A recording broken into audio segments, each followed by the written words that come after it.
오늘 종료주일 사순절 6번째 마지막 주일입니다. 종료주일이어서 종료주일 설교는 항상 똑같습니다.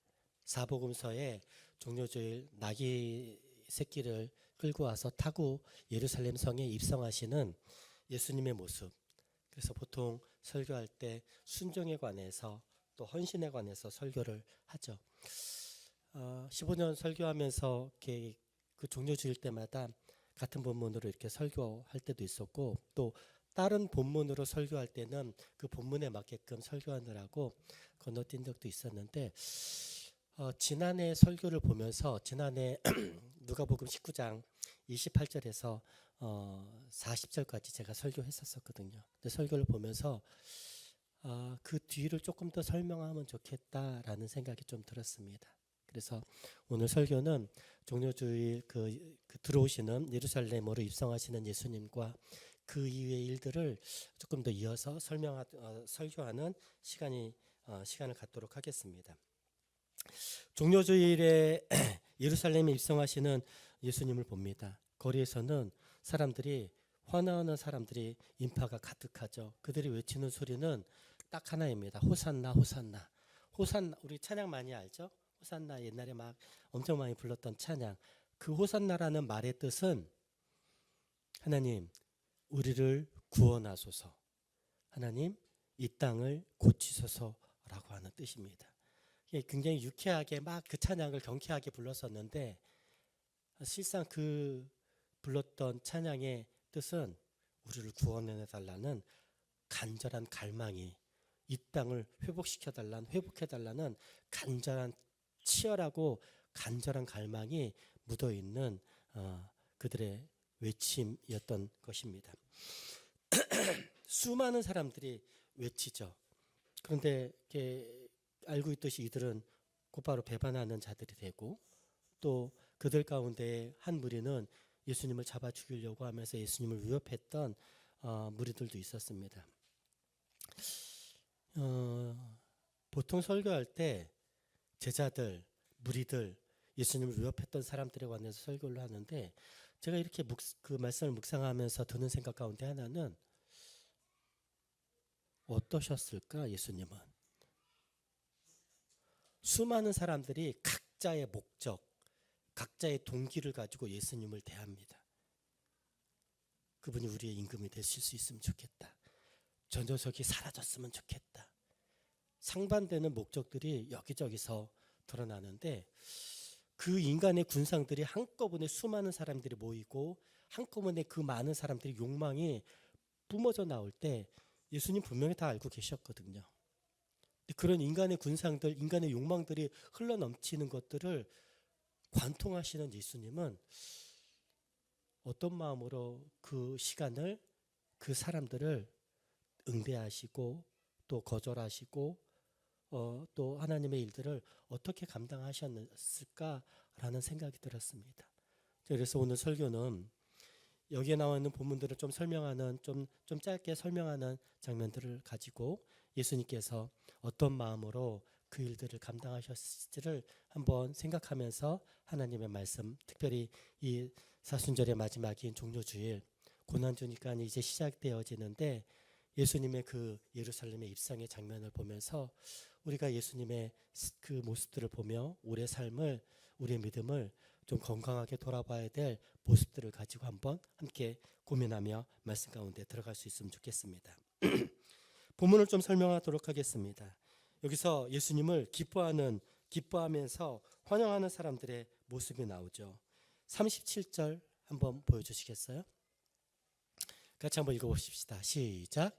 이미 감람산 내리막길에 가까이 오시며 제자의 온 무리가 자기들이 본 바 모든 능한 일로 인하여 기뻐하며 큰 소리로 하나님을 찬양하여, 그 다음 38절, 이르되 찬송하리로다 주 이름으로 오시는 왕이여, 하늘에는 평화여 가장 높은 곳에는 영광이로다 하니.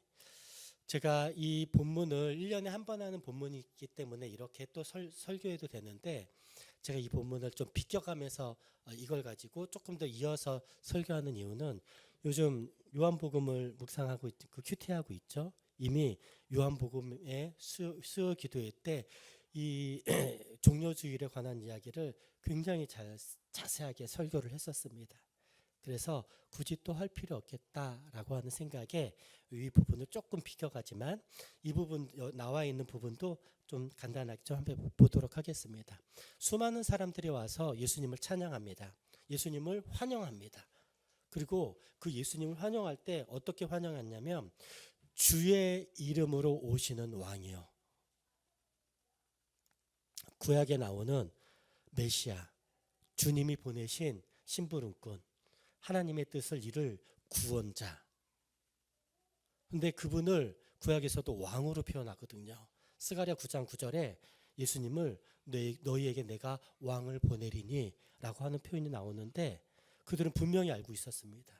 그들이 탄압을 받고 압제를 받고 나라를 빼앗길 때마다 하나님께서 우리를 구원하실 메시아, 이미 종려주일은 200년 전에 대제국에게 함락돼서 살 수밖에 없었던 이스라엘 민족들, 그들 가운데 마카비라는 사람이 혁명을 일으키죠. 대제국과 싸워서 독립을 쟁취해냅니다. 대제국과 그냥 강원도 땅덩어리밖에 되지 않는 지역도 조그맣고 숫자도 얼마 안 되는 사람들이 어떻게 전쟁에서 싸워서 이길 수 있었겠습니까? 말도 안 되는 전쟁이었는데 그들이 승리했어요. 그들이 승리해서 마카비가 예루살렘으로 들어올 때 사람들이 환영하는 모습이 어떤 거였냐면 그 옆에 있는 나무 가지를 꺾어서 흔들었는데 그 나무 가지 이름이 종려나무였습니다. 종려주일은 마카비 혁명 당시 마카비가 예루살렘으로 들어올 때 종려나무 가지를 흔들었던 것들을 기억하는 겁니다. 이 종려주일은 그런 의미에서 우리 대한민국 사람들에게는 8.15 광복과 같은 날입니다. 식민지의 생활을 했었는데 그 마카비의 혁명으로 말미암아 전쟁으로 말미암아 100년이나 독립을 이루게 됐거든. 대제국과 싸워서 얼마나 대단한 일이겠습니까? 그런 유월절 또 이 종려주일에 예수님께서 들어오는 거죠. 3년 동안 예수님께서 어떤 말씀, 어떤 기적을 일으켰는지 너무나 잘 아는 사람들. 그래서 200년 전에 마카비가 혁명을 일으켜서 대제국과 싸워서 우리에게 독립을 허락했던 것처럼 로마와 싸워서 예수님이라면 우리에게 독립을 허락할 수 있지 않을까라는 강력한 갈망이 있던 겁니다. 그래서 사람들이 이야기할 때 호산나, 우리를 구원하소서, 이 땅을 고치소서, 주의 이름으로 오시는 왕이여. 예수님을 대할 때 사람들은 임금으로 되어 있습니다. 정치적인, 군사적인 임금으로. 그래서 우리 가운데 하늘의 평화, 가장 높은 하나님께 영광이 들려질 수 있는 메시아가 임할 때 이런 일들이 일어나겠다라고 예언했던 말씀을 가지고 계속해서 예수님을 임금으로 추대하죠. 그렇게 임금으로 추대했던 사람들에 관해서 다른 복음서에서는 잘 정확하게 지칭하지 않는데 누가복음에서는 그 사람들이 어떤 사람인지를 선명하게 드러냅니다. 37절 한번 보여주시겠어요? 37절은 이렇게 이야기하죠. 이미 감난산 내리막길에 가까이 오심에 제자의 온 무리가, 그 사람들이라고 보통 나오는데 누가복음에서는 그 사람들을 어떻게 표현하냐면 제자의 무리라고 이야기합니다. 그러니 이걸 설명하면 그냥 예수님의 소문을 들었던 사람들이 군중으로 모였어라고 설명하기에는, 아니, 예수님을 인정하고 예수님을 환영하고 예수님을 따르는 사람들이 너무나 많았던 것을 누가는 지금 설명하고 있는 것입니다. 그래서 그들을 수많은 그냥 뜨대기처럼 그래, 명망 있는 대단한 기적을, 설교를 잘하는 아주 신비로운 힘을 가진, 하늘의 힘을 가진 대단한 선지자 하나를 구경하러 나온 사람들이 아니라 제자들의 무리라고 누가복음에서는 선명하게 설명하고 있죠. 이들이, 여러분들 잘 보셔야 됩니다. 이들이 믿음이 없는 사람들이 아닙니다. 예수님을 따르는 사람들이었다고 이야기하죠. 그리고 그들의 행동의 근거에 관해서 이야기합니다. 제자의 온 무리라고 표현해 놓고 자기들이 본 바, 자기들이 뭘 봤어요? 설교, 치유, 기적, 병고침, 귀신 쫓음, 그들이 도무지 해결할 수 없는 상황 가운데 있었던 일들을 예수님께서 고치시고 하나님의 나라를 그들에게 허락하시고 하나님의 말씀으로 말미암는 복음이 이 땅 가운데에 온 세상에 하나님의 말씀이 회복될 것을 설교하셨던 그런 것들을 제자들이 본 거예요. 여기 잘 보십시오. 그 무리가, 제자의 무리가 자기들이 본 바 모든 능한 일로 인하여, 자기네들이 볼 때에 사람이 할 수 없는 대단한 일들로 그것 때문에 예수님을 기뻐하고 큰 소리로 외치고 찬양하고 호산나 부르면서 우리의 임금이 되어달라고 요청했던 무리들, 그들이 예수님의 제자들이었다라고 성경은 분명하게 기록합니다. 어떤 목사님이 이렇게 목회를 하다가 있었던 일들에 관해서 이야기한 걸 제가 좀 말씀드리려고 합니다. 자기네 교회에 권사님이 있으신데 이분이 아주 신앙이 굉장히 좋으셨던 분이십니다. 그리고 이분의 성품도 너무 좋으시고, 특별히 이분이 참 많은 복을 받으셔서 사회에서도 좋은 직장, 또 좋은 높은 자리에 있던 분이시고, 헌금도 많이 하시고 또 봉사도 많이 하셨던 분이세요. 그 교회는 목장을 운영하는데 그 목장에서도 영향력을 발휘해서 젊은 사람들, 또 처음 예수 믿는 사람들이 그 목장에서 그 권사님의 삶의 모습을 보고 따르는 사람들도 많았고, 그분 앞에 은혜를 많이 받는 분들이 있었습니다. 아주 귀한 분이죠. 그런데 얼마 있다가 어떤 일이 생겼냐면 이분이 암에 걸리셨어요. 그래서 시간이 지나면서 굉장히 고통스러워하셨고 교회도 잘 못 나올 정도로 쉽지 않은 상황 가운데 있었습니다. 그 목장에서 이 권사님에게 영향을 받았던 예수 믿은 지 얼마 안 된 자매가 권사님 저렇게 아프시니까 좀 돌보고 싶은 마음이 있었던 것 같아요. 그 목사님에게 이야기해서 제가 좀 낮에 가서 권사님의 말법도 되고 또 가정도 조금 도와주는 일들을 할 수 있으면 좋겠다. 너무 예쁘잖아요. 그렇게 몇 달의 시간이 흘렀습니다. 그리고 한 사람이 찾아왔는데 이 예수 믿은 지 얼마 안 된 자매가 찾아와서 목사님에게 울면서 이렇게 이야기했대요. 목사님, 저는 예수님 안 믿을랍니다. 저는 더 이상 교회 못 다니겠습니다. 너무 깜짝 놀랄 만한 일이잖아요. 너무 선한 일을 했던 사람인데 그런 말을 하니까 너무 깜짝 놀라서 왜 그러냐고 물어봤더니 이분이 그간에 있었던 일들을 얘기하는데 그 권사님하고 낮에 시간을 오래 갔는데 이분이 그렇게 하나님을 저주하더래요. 믿음이 좋은 분 아니셨어요? 너무 유야해서 어떻게 그럴 수 있을까요? 그랬더니 그분이 했던 말들을 이렇게 간단하게 좀 설명한 글이 있었는데,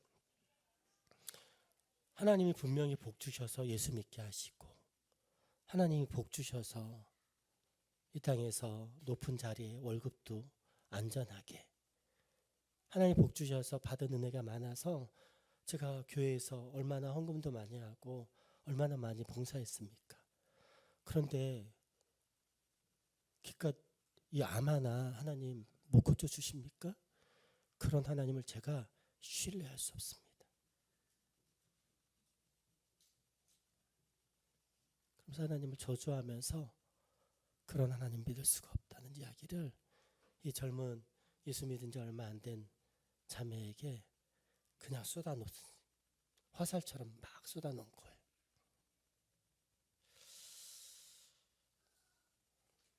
오늘 말씀에 제자의 온 무리가 자기들이 본 바 모든 능한 일로 인해서 예수님을 기뻐하고 환대하는 모습이 나옵니다. 사람들은요, 하나님 앞에서 경험한 그것으로 하나님을 해석하기 시작합니다. 그게 나쁩니까? 아니요. 그렇게 출발할 수는 있겠습니다. 전 예수 믿으면서 처음 은혜 받았던 시간들이 기도하면서 은혜 받았던, 학생부 기도하면서, 또 금요일 날 금요 기도회 때, 또 학생들이랑 같이 토요일 날 예배드리고 기도하는 시간에 하나님을 깊이 경험하는 시간들이 있었어요. 그래서 저에게 하나님에 대한 경험할 때 이미지가 어떤 느낌이냐면, 내가 기도하면 하나님께서 들으시는구나. 여기서 들으신다라고 하는 말의 뜻은 내가 기도한 대로 응답되는 게 아니라 내 기도를 들으시는 하나님에 대한 이미지가, 인상이 제 안에 박혀 있었습니다. 그래서 어떤 일이 벌어지면 그냥 기도했던 것 같아요. 부모님이 제가 교회 다닌다고 핍박할 때 내 방에 들어와서, 사실 내 방은 아니죠, 큰형과 작은형과 내가 쓰는 형제의 방에 들어가서 울면서 기도했던 시간들. 이분도 그랬을 거예요. 하나님께서 복 주셔서 예수 믿게 하시고 성공하게 하시고 승진하게 하시고 하니까 얼마나 감사해요. 감사할 만한 일 아니겠어요? 그게 뭐가 나쁩니까? 그런데 병에 걸릴 수 있는데 하나님이 고치실 수도 있잖아요. 제가 잘 될 때는 하나님의 은혜가 큰 것 같은데 아프니까 왜 저에게 일하시지 않습니까?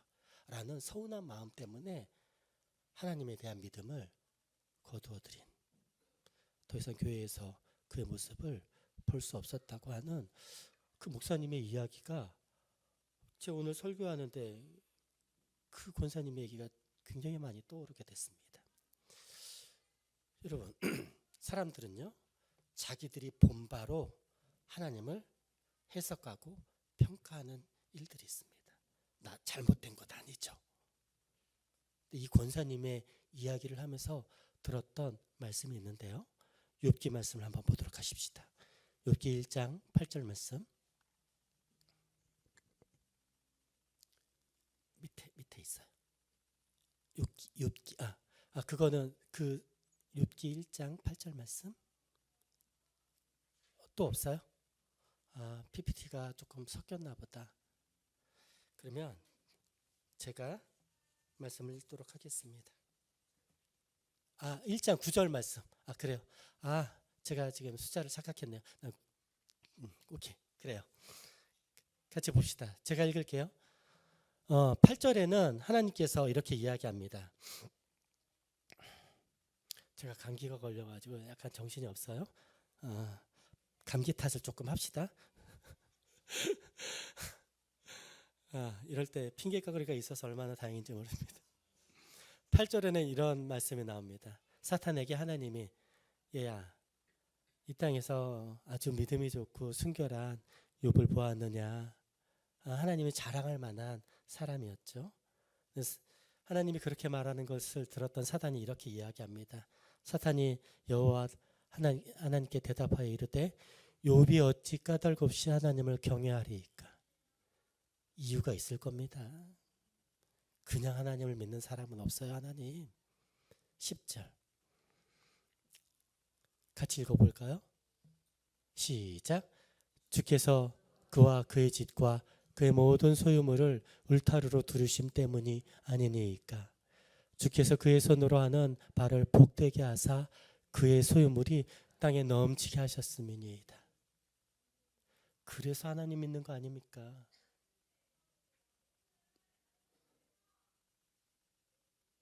11절. 이제 주의 손을 펴서 그의 모든 소유물을 치소서. 그리하시면 틀림없이 주를 향하여 욕하지 않겠나이까. 12절. 여호와께서 사탄에게 이르시되, 내가 그의 소유물을 다 내 손에 맡기노라. 다만 그의 몸에는 내 손을 대지 말지니라. 사탄이 곧 여호와 앞에서 물러가니라. 그리고 나서 사탄이 어떤 일을 하냐면 바람을 불어서 그의 소유된 짐승들을 다 죽여버립니다. 그의 자녀들이 병에 걸려서 죽고 그 도적들에게 죽는 일들이 갑자기 생겨버립니다.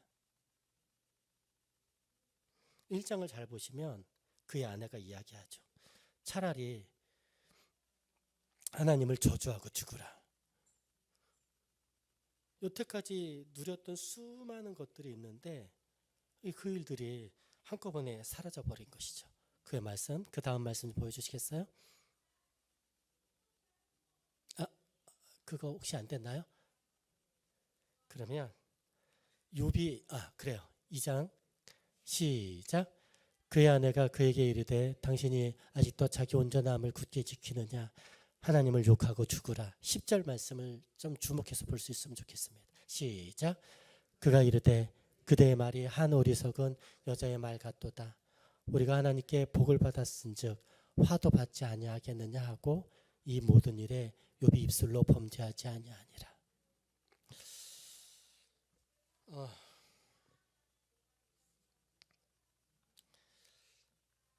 예수님을 환영했던 사람들은 예수님의 기적을 보고 환영합니다. 그리고 그를 임금 삼으려고 합니다.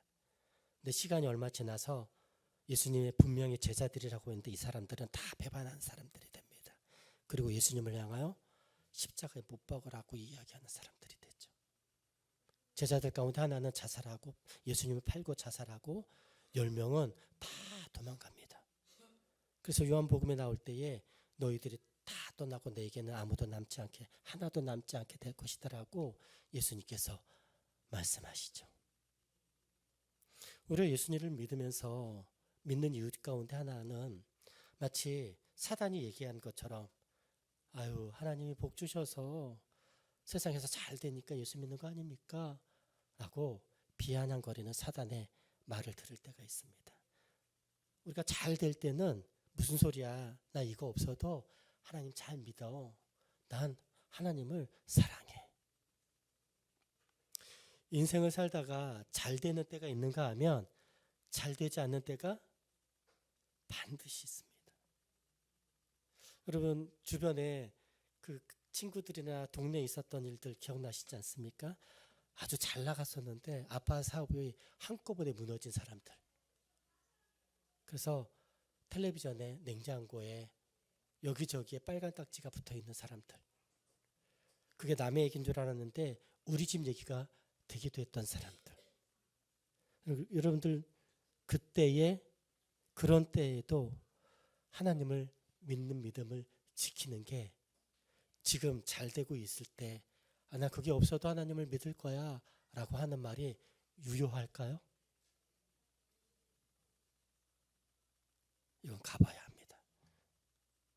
소망하는 것은 내가 잘된 것 때문에 하나님을 믿는 사람들이 아니라 하나님 때문에 하나님을 믿는 하나님의 구원 때문에 하나님의 놀라운 구원의 은혜 때문에 하나님을 믿는 것이 우리의 믿음의 출발점이 될 수 있으면 좋겠습니다.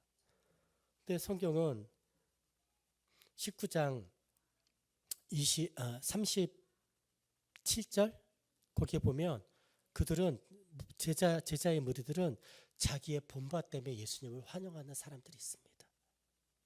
본고되게 믿는 거예요.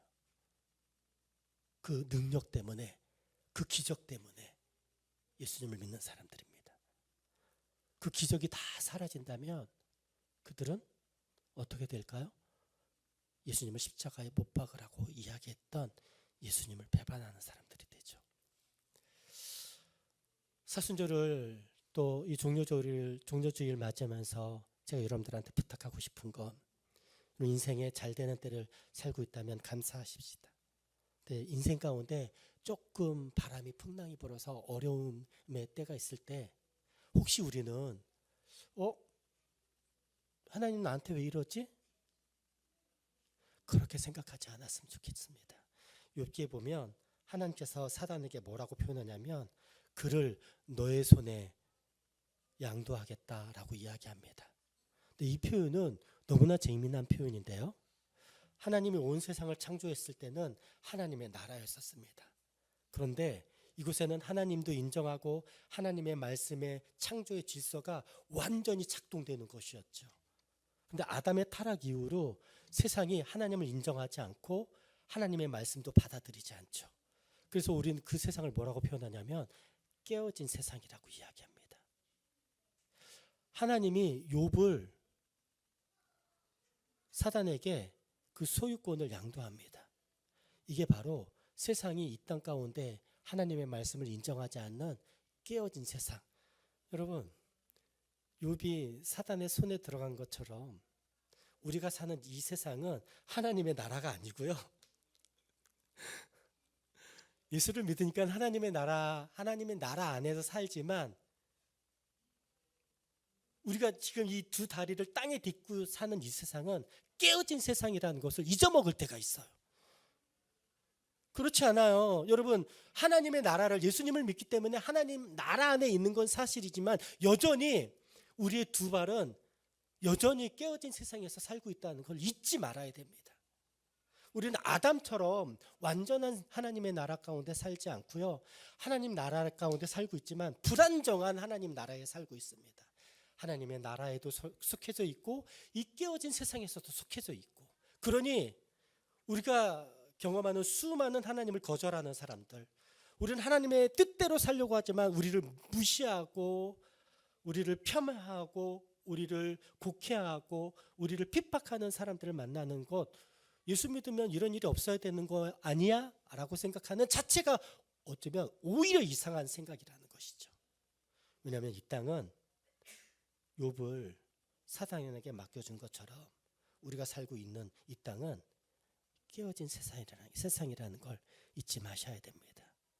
욥이 이야기하죠. 하나님께서 복도 주셨다면 화를 주실 수도 있는 것 아니냐.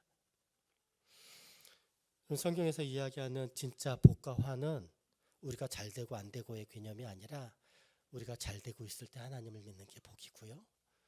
우리가 슬럼프에 빠지고 세상에서 얘기하는 실패 현장 가운데 있을 때에도 하나님을 온전히 신뢰함으로 하나님 앞에 나아가는 것이 성경에서 얘기하는 복입니다. 실패가 오지 않는 것, 어려움이 오지 않는 것이 복이 아니라 세상의 시선으로 볼 때 실패 현장 가운데 있을 때에도 하나님과 동행하는 것, 그것이 하나님을 믿는 복이라고 성경은 이야기하고 있는 것이죠. 목사님 직장 생활 하지 않아서 잘 모르실 거예요. 직장 생활하면 얼마나 위협이 많은데요. 맞아요. 저는 직장 생활을 하지 않습니다. 그래서 성도님들이 경험하는 직장에서의 어떤 긴박함이나 또 불합리한 일들, 또 직장에서 받는 스트레스들을 조금 경험하지 못할 때가 있는 것이 사실입니다. 근데 저에게는 여러분이 알지 못하는 저만의 불합리하고 생명의 위협, 공동체가 깨질 수 있는 불편한 유혹을 받을 때가 굉장히 많이 있다는 것, 여러분들도 아실 수 있으면 좋겠습니다. 오죽하면 제가 공황장애도 걸리는 일들이 생겼었겠어요. 환경은 다르지만 사람들이 느끼는 스트레스와 불안과 죽음에 대한, 깨어짐에 대한 두려움은 다 똑같을 수밖에 없습니다. 욥, 배반한 사람들, 우리는 어떨까요? 잘 되고 있을 때, 실패했을 때, 우리의 삶 가운데 우리의 잘됨으로 인하여 예수님을 믿는 사람들이 아니라 하나님의 구원의 은혜로 말미암아 어느 환경 가운데 있을지라도 우리의 믿음을 지키는 하나님의 자녀들이 되길 주 이름으로 축복합니다. 이 종려주일에 예수님을 첫 번째로 맞닥뜨렸던 사람들이 환영하지만 배반하는 사람들이었습니다. 두 번째 예수님이 맞이한 사람들이 있었는데요. 19장 39절 말씀입니다. 39절 같이 한번 읽어봅시다. 시작. 무리 중 어떤 바리새인들이 말하되 선생이여 당신의 제자들을 책망하소서 하거늘. 이 말은 좀 해석이 필요합니다.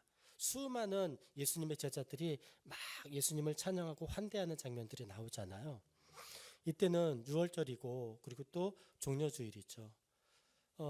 이 이스라엘이 독립을 회복한 것을 200년 동안이나 찬양하는 하나님의 은혜를 찬양하는 기간입니다. 그래서 이때에는 물론 혁명을 일으켰던 마카비를 존중하고 칭찬하는 일들은 마땅한, 하지만 사람에게 합당한 칭찬과 격려와 이런 것들이 있어야 되는데 이게 선을 넘으면 안 되는 거거든요. 그런데 200년 전에 마카비가 있었다면 오늘 예수님이 등장할 때 마카비처럼 등장하는 게 아니라 사람들이 하나님을 맞이하듯이 등장하는 모습을 보여주는 겁니다. 이 바리새인들은 이전에 이미 예수님에게 조심하라고 얘기했습니다.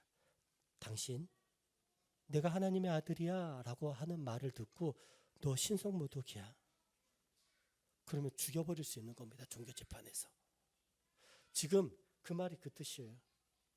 이렇게 떠들썩하게 예수님을 환대하는 모습이 사람의 한계를 넘어가는 하나님처럼 되게 하는 신성모독에 관한 죄에 걸릴 수 있으니 예수님 당신의 제자들을 책망해서 조용하게 만드십시오. 당신 그러다 죽어 라고 하는 죽음의 위협으로 예수님을 윽박지르고 있는 모습이라는 거예요. 이 말을 보면 잘 무슨 뜻인지 모를 것 같아요. 그래서 제가 잠깐 설명합니다.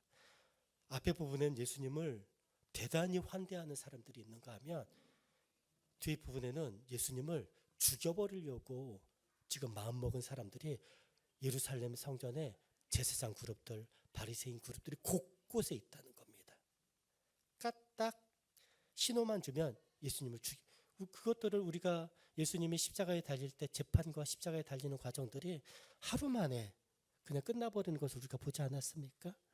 그럴 수 있는 종교적인 정치적인 있는 힘을 가지고 있는 사람들, 자기 스스로가 알아요. 그 사람들이.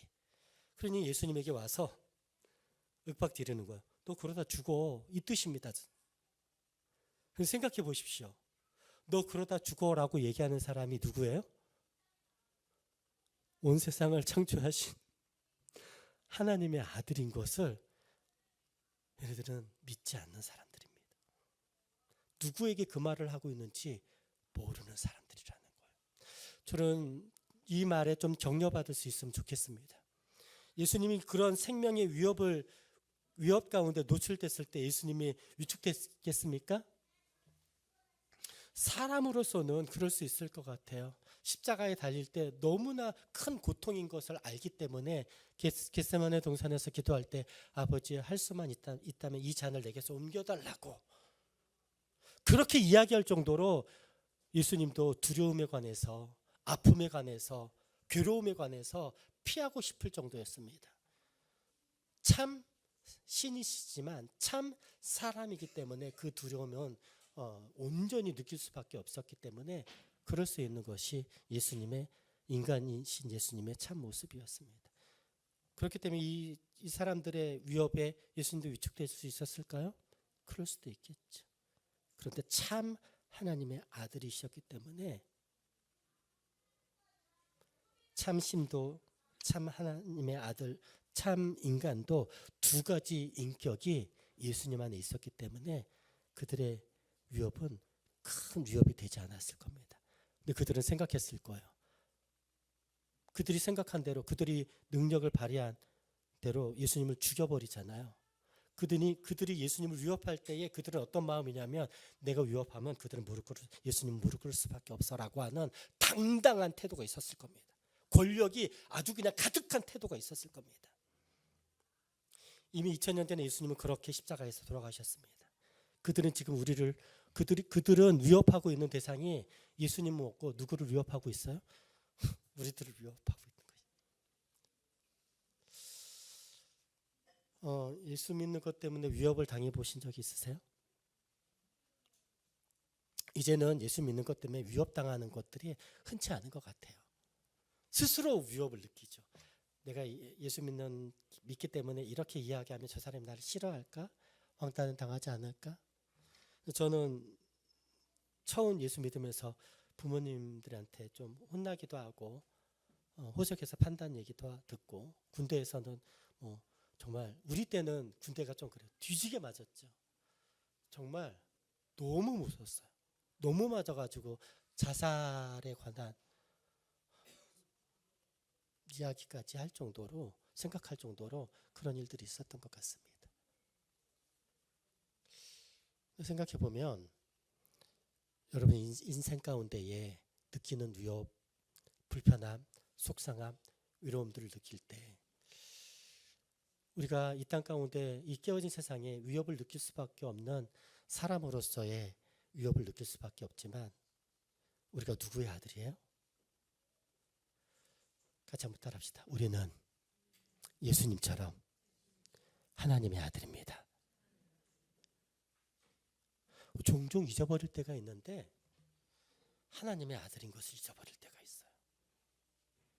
위협을 당하면 아우 그래 어떻게 빨리 어떻게 해보자.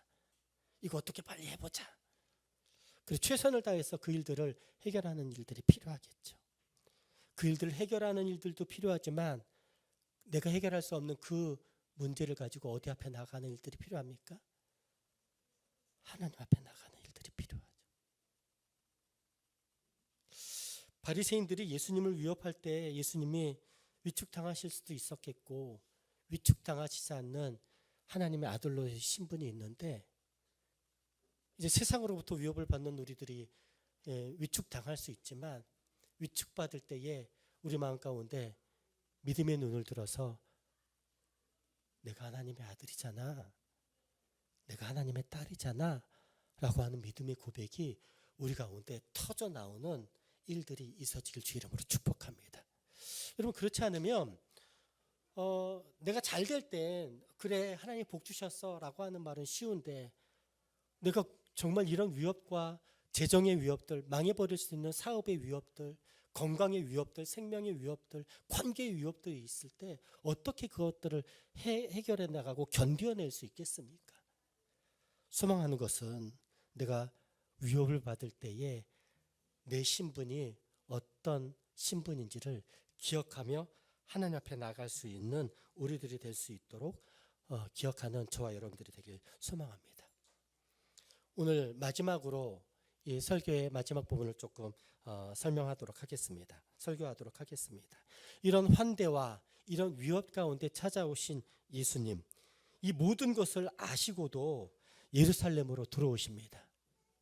배반할 것도 아시고 생명의 위협이 있을 것도 아시고 예루살렘으로 들어오시죠. 근데 재미납니다. 예수님이 들어오시면서 하셨던 일들은 어린 나귀를 타고 오시는 것이죠. 수많은 탈 것들이 있었을 텐데에 예수님은 왜 어린 나귀를 타고 오셨을까? 스가랴 9장 9절 말씀을 한번 보도록 하겠습니다. 같이 한번 읽어봅시다. 시작. 시온에 따라 크게 기뻐할지어다. 예루살렘에 따라 즐거이 부를지어다. 보라 내 왕이 내게 임하시나니 그는 공의로우시며 구원을 베푸시며 겸손하여서 나귀를 타시나니 나귀의 작은 것 곧 나귀 새끼냐. 네, 스가랴를 통하 예수님께서 말씀하실 때 내가 메시아 너희들의 왕을 보낼 것이다. 제자들도 알았어요. 그래서 이 땅을 고치셔서 우리의 왕이 되어달라고 요청하는 겁니다. 그런데 예수님이 예수님의 제자들이 요청하는 군사적인 정치적인 임금으로서의 왕으로 오신 것이 아님을 나귀 새끼, 상징적인 나귀 새끼로 이야기하는 것이고요. 좀 더 구체적으로 10절에 분명히 이야기합니다. 10절 다 같이 읽겠습니다. 시작. 내가 에브라임의 병거와 예루살렘의 말을 끊겠고 전쟁하는 활도 끊으리니 그가 이방 사람에게 화평을 전할 것이요 그의 통치는 바다에서 바다까지 이르고 유브라데 강에서 땅끝까지 이르리라. 예수님은 이 땅의 왕으로 오시는데 정치적인 왕이 아니라 전쟁을 끊어버리시는 하나님 나라의 임금으로 오시겠다라고 스가랴는 이야기하고 있습니다. 분명히 전쟁을 끊어버리시는 하나님의 나라, 완전한 하나님의 나라. 그래서 이 땅에 평화가 임하겠다. 이 땅에 하나님의 영광이 임하겠다라고 예언했는데 예수님의 제자들은 그들의 삶이 너무 위태롭고 궁핍하고 생명의 위협을 당하니까 뭐가 필요해요? 하나님 완전한 하나님의 나라가 도래하는 것을 환영하는 것이 아니라 지금 로마의 로마의 폭력적인 통치에서 나를 구원해 주실 임금이 필요한 겁니다.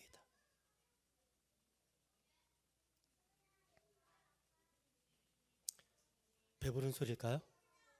빵이 필요합니까? 나라의 독립이 필요합니까?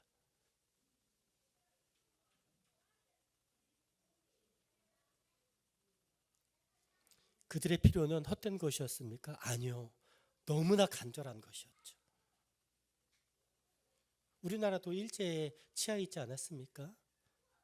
30여 년이 넘는 시간 동안, 그래서 지금 얼마나 많은 시간이 흘렀는데 일본을 우리가 친구로 여겨요, 적으로 여겨요? 축구할 때 보세요. 요즘 좀 짜증이 나는데 일본이 우리보다 축구를 잘하네.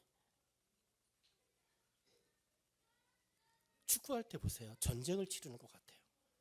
야구할 때 보세요. 너무 짜증이 나는 건 요즘 일본에 오타니가 있어요. 이길 수가 없어. 조금 짜증이 나죠. 그럴 정도의 그런 마음이 있어요. 몇십 년 전에 우리가 일본에게 먹혀서 30년 동안 언어를, 문화를, 나라를, 신앙을 빼앗겨 버렸는데 그 여파가 수십 년이 지났는데도 여전히 일본은 우리에게 불편한 존재예요. 좀 나아진 것 같아요. 그래, 이웃 정도로는 생각하는 것 같아요. 그런데 게임에서는 이겨야 돼요. 그게 나쁜 겁니까? 이스라엘 백성들이 독립을, 예수님을 임금으로 초대하려고 했던 것은 간절한 필요가 있었기 때문에 그렇습니다. 그런데 예수님은 계속해서 말씀하셨고 구약에서 계속하신 건 전쟁으로 말미암는 임금이 아니라 하나님의 나라의 완전한 도래로 말미암는 새로운 하나님의 나라를 이루겠다라고 하신 것이죠. 분명히 말씀하시죠. 너희들이 원하는 대로가 아니라, 신앙은 우리가 원하는 대로 믿는 것이 아니라 하나님께서 우리에게 말씀하신 대로 믿는 것이 신앙이라고. 그래서 앞에서 그렇게 나오는 겁니다. 예수님의 제자들이 뭐라고 얘기해요? 자기들이 본대로 믿는 거예요. 자기들이 소망한 대로 믿는 거고요. 자기들이 기대한 대로 믿는 거예요. 본대로, 소망한 대로, 기대한 대로 일들이, 결과들이 나오지 않으면 예수님을 부인하는 사람들이 곳곳에서 생기는 일들이 벌어지는 겁니다. 그걸 그래서 성경에서는 믿음이라고 이야기하지 않는 거예요. 그걸 뭐라고 표현하냐면 우상숭배라고 이야기합니다. 예수 믿는 것처럼 이야기하지만 그게 우상숭배다. 믿음을 가정한 우상숭배라는 것을 사람들이 오해하고 있습니다. 근데 한국교회에서는 이것이 믿음이라고 굉장히 잘못 가르쳐왔던 설교의 역사들이 있었습니다. 병이 났어? 실패했어? 망했어? 기도해.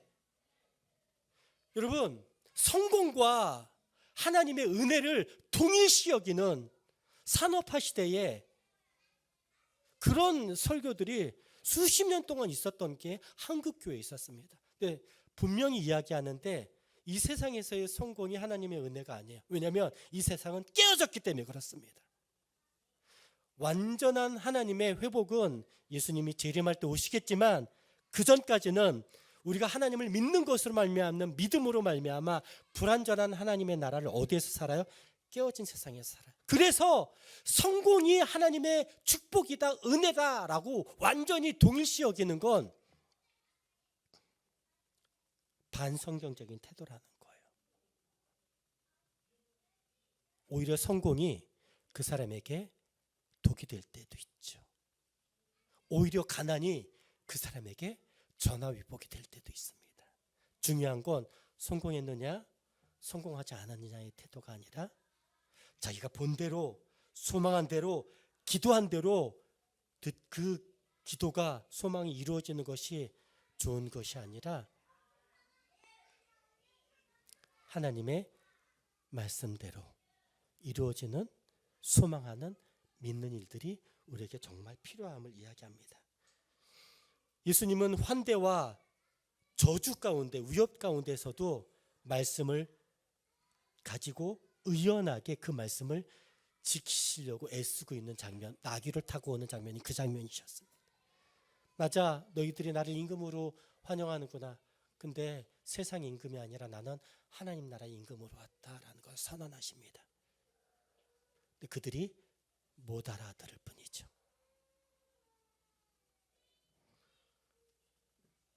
두 번째, 41절, 44절. 41절, 44절. 가까이 오사 성을 보시고 우시며, 예수님이 그 환영과 위협의 사람들을 통과하신 다음에 그 다음에 하신 장면이 41절인데, 그 장면을 통과하고 바로 예수님께서 우시는 장면이 나옵니다. 그 이유가 42, 34에 나오는데요. 이르시되 너도 오늘 평화에 관한 일을 알았다면, 여기서 얘기하는 너는 예루살렘 성을 얘기하는 겁니다. 오늘 평화에 관한 일을 알았다면 좋을 뻔하였거니와 지금 내 눈에 숨겨졌도다. 이 말은 굉장히 어폐가 있습니다. 왜냐하면 평화에 관한 일을 알았다면 이상하죠. 예루살렘이라고 하는 말의 뜻은 평화의 기초라는 뜻입니다. 이곳에서부터 하나님의 평화가 드러나게 될 것이다 라고 하는 그 예루살렘이란 말의 뜻이 그런 거예요. 그런데 예수님께서 예루살렘을 보시면서 뭐라고 얘기하고 있어요? 오늘 평화에 관한 일을 네가 지금 모르고 있구나. 어폐가 있는 말이죠. 지금 내 눈에 숨겨졌도다. 평화는 내 안에 없구나. 그 이유가 나옵니다. 43절. 날이 이를지라. 어떤 날이냐면 70년이 지난 이후의 일들을 이야기하는 겁니다. 내 원수들이 토둔 땅으로 둔덕을 쌓아서 예루살렘 성을 넘어오게 될 것이라고 얘기하는 겁니다. 토둔을 쌓고 너를 둘러 사면으로 가두고 너희들을 목말라 죽일 것이다. 어떻게 죽이냐고요? 44절. 또 너와 및 그 가운데 있는 내 자식들을 땅에 메어치며 돌 하나도 돌 위에 남기지 아니하리니 이는 내가 보살핌을 받는 나를 알지 못함을 인함이라. 완전히 예루살렘 성이 완전히 무너지게 되는 타이투스 장군으로 말미암아, 로마의 타이투스 장군으로 말미암아 예루살렘 성이 완전히 무너지고 거기서 학살이 일어납니다. 70년 후에 일어나는 거거든요. 예수님이 종려나무 가지를 흔들는 환대와 예수님을 위협했던 사람들을 통과하시면서 하나님의 말씀을 지키시면서 이 세상의 임금이 아니라 하나님 나라의 임금으로 오시는 예수님이 그 종려나무 가지를 든 사람들을 통과하시면서 오시고 나온 다음에 가장 먼저 하신 일들이 그 예루살렘 성을 바라보시며, 저 같으면 그럴 것 같아요. 앞으로 며칠 후에 십자가에 달려 죽는 것을 인해서 가슴 아파하실 수 있을 것 같아요. 우시는 장면이 자기의 고통을 위해서 울 수 있을 것 같아요. 아니면 요한복음 13장 1절에 남겨진 자기 제자들을 위해서 우실 수 있을 것 같아요. 근데 예수님은 며칠 이후에 있을 일들에 관해서 우시지 않고 70년 있다가 생길 예루살렘의 대학살의 장면을 안타까워하시며, 지금은 굉장히 번성한 것처럼, 지금은 굉장히 안전한 것처럼 가장하고 있는 그 사람들에게 너희들 70년 있다가 이런 일이 생기는데, 그 모습을 보시고 슬피 우시는 장면들이 나온다는 것이죠. 예수님의 눈물의 이 장면들은 약간 좀 핀트가 안 맞는 것처럼 보이는데, 전 이 말씀을 묵상하면서 들었던 생각이 오늘 설교 제목에 나와 있습니다. 같이 한번 읽어보십시다. 오늘 설교의 제목은 시작. 그 끝을 아시는 예수님이셨기 때문에 그러셨구나. 십자가 부활도 70년 이후에 있어질 일들도. 저 같으면 수많은 사람들이 환대할 때 기분이 들썩들썩 했을 것 같아요. 배반할 때 제가 이야기하지, 제가 공황장애가 생겼었다고. 이게 사람들의 태도예요. 왔다 갔다 합니다. 잘 될 땐 기분이 좋고 망하면 하나님을 원망하는 것이 사람들의 태도입니다. 근데 예수님은 처음부터 끝까지 하나님의 말씀대로 하나님의 뜻이 이루어지는 것을 생각하시며 사람들의 칭찬도 배반도 위협도 예수님에게는 아무 영향이 되지 않았다는 것을 저는 오늘 말씀을 보면서, 심지어 십자가 앞에 죽기 전에도 70년 후에 대참사가, 대학살이 일어날 때 그것 가운데 피하지 못하는 예수님의 사람들에 관하여 슬퍼하시는 모습을 보면서 예수님이 인류를 대하는, 사람들을 대하는, 제자들을 대하는 모습이 그 끝을 아셨기 때문에 요동치지 않고 한 가지 방향으로 나아가고 있다는 것을 좀 묵상하게 됐던 것 같습니다. 이 말에 우리의 시선, 우리의 믿음을 집어넣으면 어떻게 되냐면, 우리가 그 끝을 안다면 우리가 잘 될 때도, 우리가 세상에서 실패할 때도 속상하고 가슴 아프고 불편하고 힘들 수는 있겠으나 하나님 앞에서 우리의 믿음이 요동치지 않아도 되는 믿음의 삶을 살아갈 수 있겠구나라는 좀 생각이 들었습니다. 왜냐하면 끝을 알기 때문에. 여기에서 그 끝을 안다는 것은, 예수 믿는 사람들은 기도하기 때문에 내일 어떤 일이 벌어질 것을 안다라고 이야기하는 게 아닙니다. 우리는 오늘도 모르고 내일도 모릅니다. 한 가지 아는 건, 우리가 구원받은 하나님의 자녀라는 것과 우리가 어려울 때 하나님은 우리와 함께 하신다는 것을, 잘 될 때 함께 하셨던 하나님이 우리가 안 될 때 함께 하시지 않는 것이 아니라, 우리가 잘 될 때도, 우리가 망했을 때도, 우리가 아플 때도, 우리가 곤란할 때도 하나님은 언제나 함께 하셨다는 것. 우리가 그 끝을 안다는 것은, 하나님이 우리를 하나님이 떠나시지 않는 것과, 우리를 통하여 이 세상에서, 이 깨어진 세상에서, 우리 가정에서, 공동체에서 하나님을 회복해 가도록 부르셨지만, 우리 인생의 마지막 때에 그 일들이 이루어지지 않을 땐, 우리의 호흡이 멈출 때 하나님 품 안에 안겨서 우리 후배들이 하나님 나라를 이루게 될 것을, 하나님과 함께 지켜보게 될 것을 안다는 것입니다. 여러분, 신앙생활 할 때 너무 미시적으로 작게 쪼개서 판단하고, 하나님 있네 없네, 잘 됐네 안 됐네, 이래서 예수 믿을 수 있겠어 없겠어, 순간순간 이렇게 내 마음이 위험하고 속상하고 뒤집어졌는데 도대체 하나님 뭐 하시는 거야? 여러분, 이런 모습들이 우리들의 삶의 모습 가운데 있지 않았습니까? 나쁘지 않아요. 불편할 수 있고 속상할 수 있죠. 근데 그것 위에 한 가지를 더 장착할 수 있으면 좋겠습니다. 불편한 일들을 관통하고 있는 것 중에 하나, 하나님은 우리를 구원하셨다는 것과, 우리는 하나님의 자녀라는 것과, 하나님이 우리가 어떤 상황 가운데 있을지라도 우리를 포기하지 않고 떠나지 않는다는 것. 그래서 잘 될 때 진짜 하나님을 찬양하십시다. 우리가 안 됐을 때, 속상할 때, 생명의 위협이 있을 때, 내가 해결할 수 없는 생명의 위협이 있을 때, 그래 내가 해결할 수 없잖아, 그때 하나님의 이름을 찬양하며, 하나님 저와 함께 해주십시오. 제가 흔들리지 않도록, 제가 포기하지 않도록.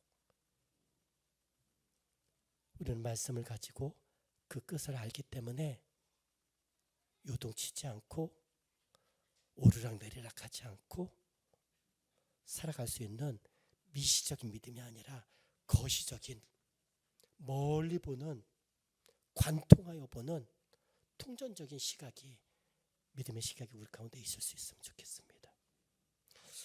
참 신기하죠. 이렇게 보고 있으면 예수님이 마음이 어땠을까라는 것들을 생각하면서 묵상했었는데, 예수님의 정서는 큰 의미가 없었겠구나. 우리들은 어떻습니까? 핀트 하나 상하면 신앙을 집어던질 수 있는 충분한 사람들입니다. 목사님이 나한테 저렇게 했어, 저 사람이 나한테 저렇게 했어, 저 사람이 날 째려봤어. 어제 어머니 생신이셨어요. 지난주에 생신이 있으셔서 가족들하고 식사를 했습니다. 근데 제가 부모님하고 같이 있었고, 큰형님과 큰누님이 건너편 식탁에 있었습니다. 중요한 제가 말을 해야 돼서 마무리할 때 큰누님을 제가 누나 불렀어요. 제 목소리 지금 들리시죠? 누나 하고 이게 크지가 않아. 누나, 누나, 누나 대여섯 번을 불렀어. 안 들렸나 봐요. 제가 뭐라고 했냐면, 야 김인순. 그랬더니 누나 눈을 이만하게 뜨면서, 내가 누나 이름을 부를 때 화가 났었거든요. 이것도 못 들으면 어떡해. 나 목 아파 죽겠는데. 귀도 아프고 목도 아프고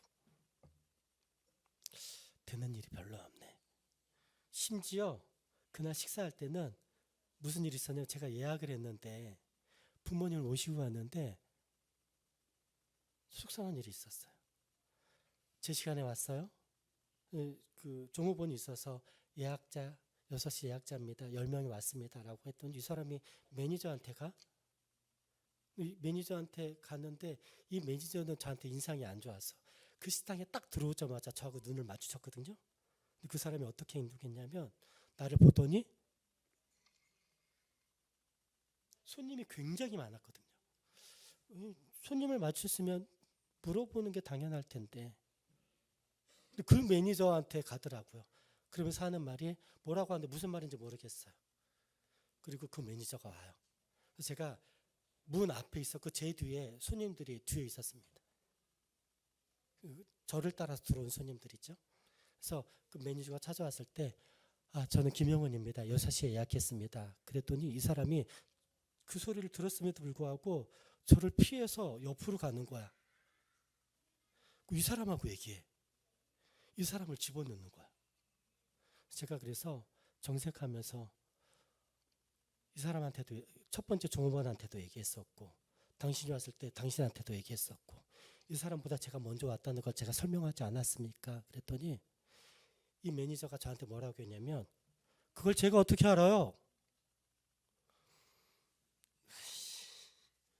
엄마 생일이고 난 목도 아프고 귀도 아프고